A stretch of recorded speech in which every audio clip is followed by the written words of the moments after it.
এখানে কোশ্চেনটা বলছে cavity of radius R is made inside a solid sphere, মানে কোনো একটা ক্যাভিটি আছে সলিড স্ফিয়ারের মধ্যে। এবারে তোকে জিজ্ঞেস করেছে the volume charge density of the remaining sphere is rho and electron is release inside the cavity. Electron কোনো জায়গাতে রিলিজ করেছি, এই জায়গাতে রিলিজ করেছি ধরে নে, এটা 45 ডিগ্রি।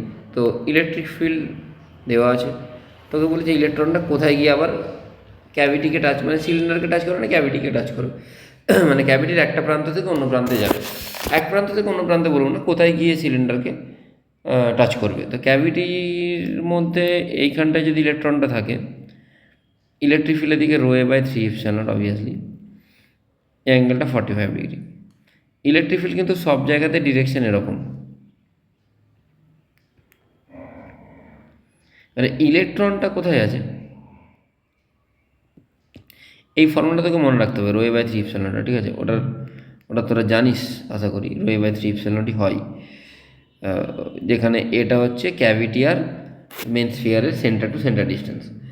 এবার এই অ্যাঙ্গেলটা 45 ডিগ্রি আছে, যদি ওই পার্টিকেলটা এই পজিশান থেকে এই পজিশানে পৌঁছে যায় তাহলেই তো ঝামেলা শেষ, সেই টাইমটা লাগছে। তাহলে একটা কাজ করতে পারি,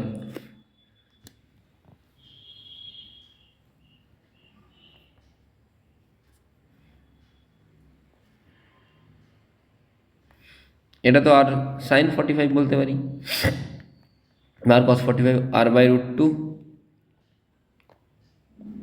বলতে পারি। তো এটা 45 মানে এটাও 45, 90, তাই তো?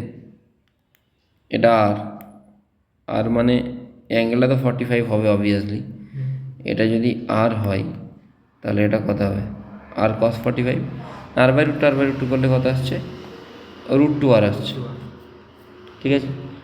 এই √2r ডিস্টেন্সটা কার জন্য যাচ্ছে, যেহেতু ইলেকট্রিক ফিল্ডের দিকে ইলেকট্রনের উপর ফোর্স উল্টো দিকে লাগবে।